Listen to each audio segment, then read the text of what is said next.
VLSos here. This is an AP Calculus video lesson on solving a trig equation.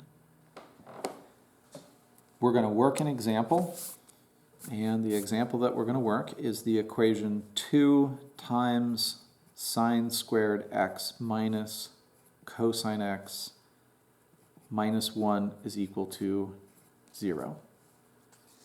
Sine squared x means sine x times sine x. We write and put the square with the sign instead of with the x because we don't want to confuse it with sine of x squared.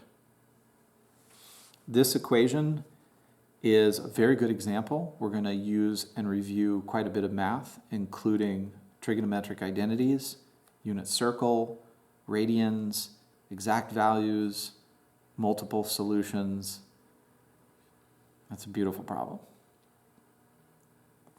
And we are asked to solve. So there's an implication that we want to find not just one value of x that makes this equation true, but all of them. And if it's possible to find exact values for those solutions, then we are obliged to find exact values and not approximate. How do we begin? I'm observing that we have a trigonometric equation, which means that there is at least one trig ratio in the expression. There are two, and it is generally recommended that if you have more than one trig ratio, you make an attempt to change it so that it does include only one trig ratio. That helps simplify the situation. Now, we have many trig identities to help us manipulate trigonometry into other forms of trigonometry. Because I see a sine squared here, I'm going to use probably the most common and useful trig identity. That's the Pythagorean identity, which is sine squared x plus cosine squared x is equal to 1. How does that help? Well, if I have a sine squared x here, I can change the Pythagorean identity algebraically to solve for sine squared x, and then substitute in what sine squared x is equal to. That might help. Let's try it. I'm going to take the Pythagorean identity and I'm going to solve it for sine squared x by subtracting cosine squared x from both sides. When I do, I get this. And now I can substitute into my original equation that I'm trying to solve what sine squared x is equal to. When I do that, I'm going to convert this to be in terms of cosine, which will match what I already have, and then I'll only be dealing with one trig ratio. So substituting in, my original equation is going to be rewritten 2 times what sine squared x is equal to, minus cosine x minus 1 is equal to 0. Okay, now what? Well, I can distribute and combine a like term. That might help. 2 times 1 is 2. 2 times negative cosine squared x is minus 2 cosine squared x. Then continuing with the rest of the equation, minus cosine x minus 1 is equal to 0. And I do have two like terms that can be combined. It's the 2 and the negative 1. I can't combine these two trigonometric terms. They're both the same cosine ratio, but they're not like terms. This is a square term, and this other one is not. They don't combine. But I am going to combine the 2 and the negative 1, and I get negative 2 cosine squared x minus cosine x. 2 and negative 1 combined to be positive 1 is equal to 0. I'm looking what I have now in the solution process, and I'm noticing that it's quadratic. It's trigonometric, and it's quadratic. And what I'm going to do is I'm going to use this technique of U substitution to focus on the quadratic nature of this problem. Put aside the trigonometric part of the problem for later. So I'm going to assign U, could be anything, but U is typical, to be equal to cosine x. And when I do, I can write the equation I'm trying to solve to be in terms of u. So that would be negative 2 u squared minus u plus 1 is equal to 0. So I'm going to solve for u, and I'm going to use the Pythagorean, the quadratic formula to solve for u with a coefficient a, b, and c of -2, -1, and +1. And when I find u, I won't be done with the problem. I'll have to then use my solutions for u to then continue to find my solutions for x, the original variable. Quadratic formula. U is equal to -b plus and minus the square root of b squared minus 4ac all over 2a. I say that because that's what I'm going to do, but I'm going to make some choices along the way to take care of simplistic pieces of the quadratic formula as I go. So that's going to be a -b, or +1, plus and minus the square root of b squared, which is 1, minus 4 times a, but a is negative, so I'm going to change the sign of the term out front and include the magnitude of a there, times c, which is 1, all over 2a, or -4. Remember, I did this kind of quickly under here, is this became positive because I'm going to be multiplying by a negative, so I represented it as a change of sign instead of a negative number there. I'm in the habit of doing that. The next line of work I will simplify under the radical. 1 plus 4 times 2 is 8, then times 1 is still 8, so that's going to be 1 plus 8, which is 9. And the square root of 9 is the nice integer value 3. So in my next line of work, this piece of the quadratic expression is going to be 3. And I'm going to find the two values of u as 1 plus 3, which is 4, divided by a -4, which gives me -1. The second value of u is going to be 1 minus 3, which is -2. And the -2 divided by -4, well, the negatives will cancel out, so it's going to be positive 1/2. I found the solutions to this quadratic equation in terms of u. And there are two solutions. The values of u are -1 and 1/2.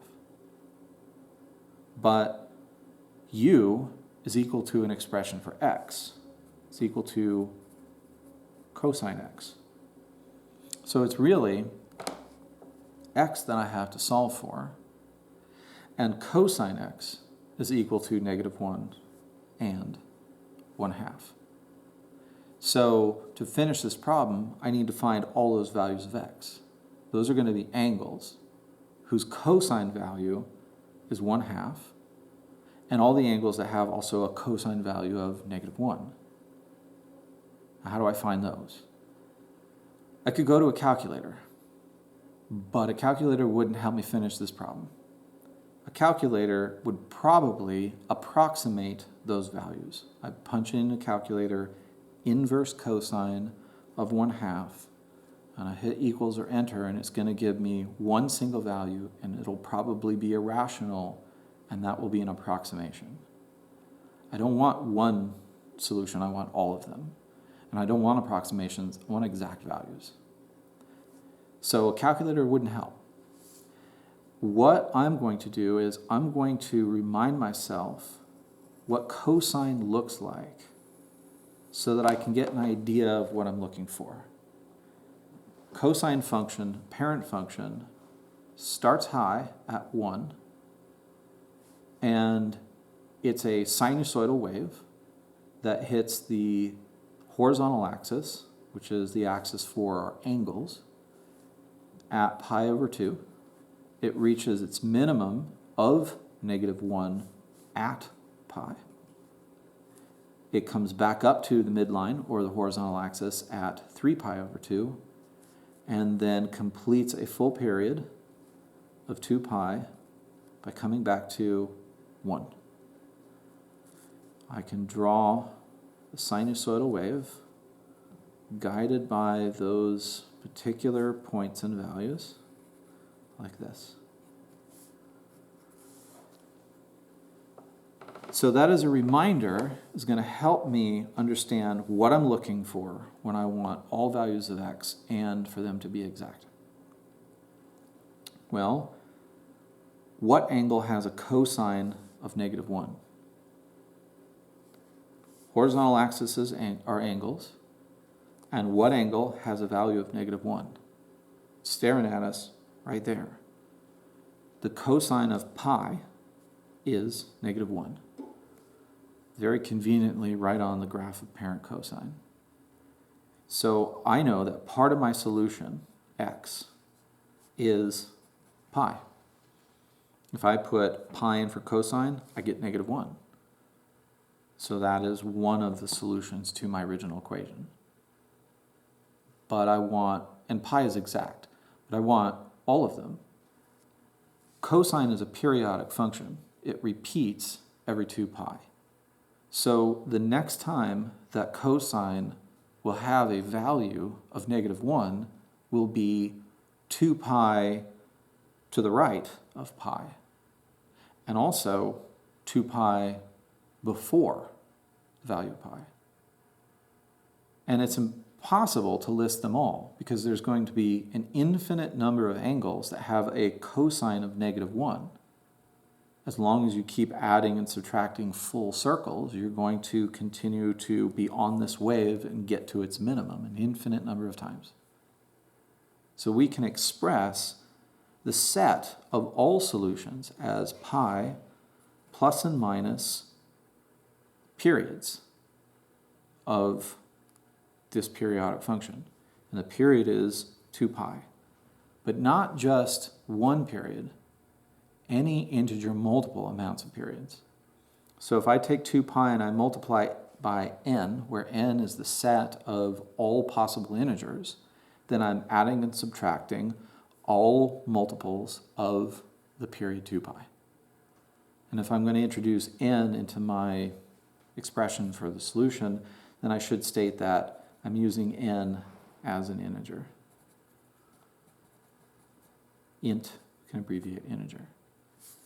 This here, x equals pi plus and minus full periods, is part of the set of solutions to this original equation.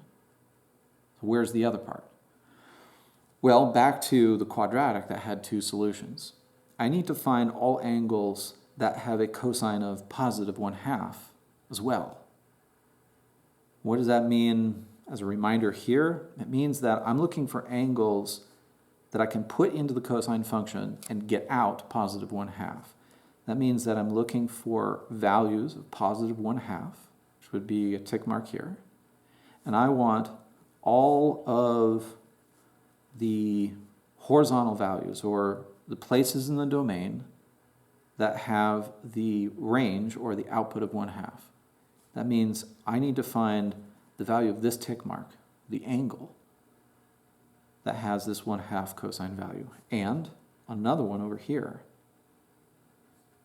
Well, where are those tick marks?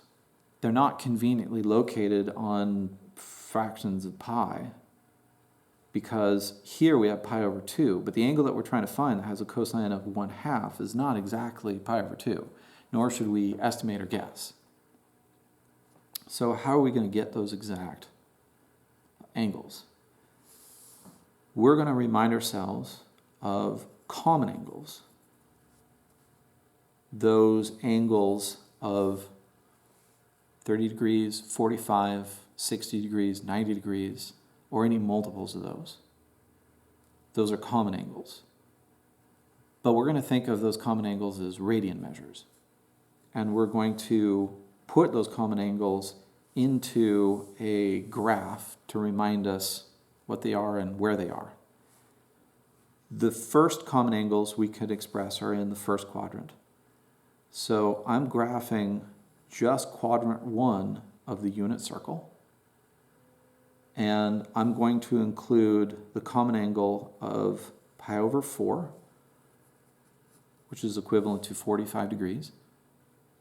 The common angle of pi over 6, which is equivalent to 30 degrees. Common angle of pi over 3, equivalent to 60 degrees. And we should note that we have radian measure of 0 degrees. That would be the horizontal axis. And 90 degrees straight up is pi over 2. Pi is a semicircle, 180 degree equivalent. So we're taking fractions of a semicircle to get these common angle in radians. And if this is a piece of the unit circle, we can recall that the coordinates that intersect the unit circle at these common angles are the values of cosine and sine. Again, the xy coordinates of each of these points is the cosine and sine of the corresponding angle. Now specifically x, the first value in the coordinates, is the cosine of the angle, and y, the second value, is the sine of that angle. So we're going to remind ourselves about the pattern of the coordinates of these points. I'm drawing empty coordinates here. And I'm going to fill in this presentation, just the x part of the coordinates, because that corresponds to the cosine values of the angles. And our problem is involving cosine, not sine. So let's focus on the cosine, x.